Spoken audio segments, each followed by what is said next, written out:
Un braconnier dévoré par des lions, la cantine à 1 euro et les bienfaits du jet lag. Nous sommes le mardi 9 avril, bonjour à tous. Voici votre concentré d'actualité scientifique sélectionné par Maxi Science.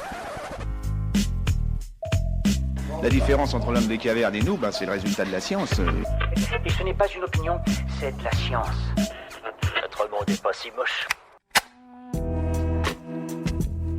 La nature s'est vite retournée contre lui. Un braconnier venu chasser des rhinocéros en Afrique du Sud a été découvert mort. Piétiné par un éléphant puis dévoré par des lions, seul son crâne et un morceau de pantalon ont été retrouvés.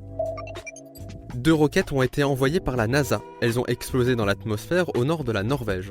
Leur but ? Étudier le fonctionnement des aurores boréales. Les roquettes contenaient des réactifs créant des nuages colorés pour suivre la trace des vents ioniques. Voyant les nuages, les habitants ont d'abord cru à une invasion alien. Les images sont disponibles sur le compte Instagram de Maxi Science. Une étude de la Washington State University démontre que les femmes enceintes devraient pratiquer une activité physique régulière. Dans le cas contraire, l'enfant pourrait être prédisposé à rencontrer des problèmes d'obésité et d'autres maladies liées au métabolisme.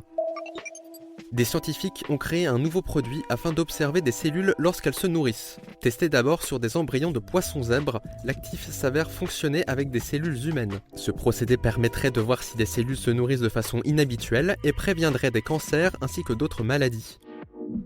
Super, j'adore. Alors écoute-moi bien, je vais essayer d'être clair avec toi. Ouais, génial. Et si le décalage horaire était bon pour la santé ? Des chercheurs ont reproduit les effets d'un vol quotidien entre Los Angeles et New York sur des mouches portant le gène de la maladie de Huntington. Résultat étonnant, le stress provoqué par le décalage semble stimuler le cerveau et retarder les effets de cette maladie dégénérative.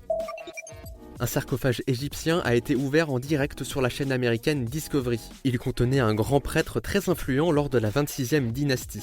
Ce direct réalisé en partenariat avec le ministère des Antiquités égyptiennes pourrait bien faire découvrir l'Égypte à de nouvelles personnes et booster le tourisme.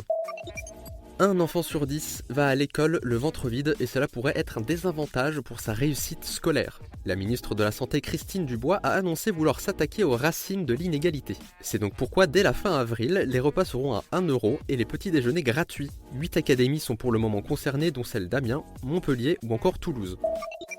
Voyager à l'autre bout de la Terre en quelques heures pourrait bientôt être une réalité.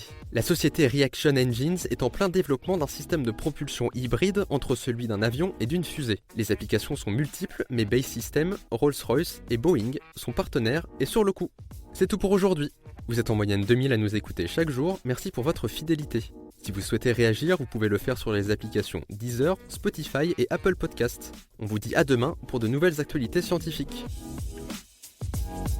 Voilà. Il ne reste plus qu'à vous remercier de votre attention.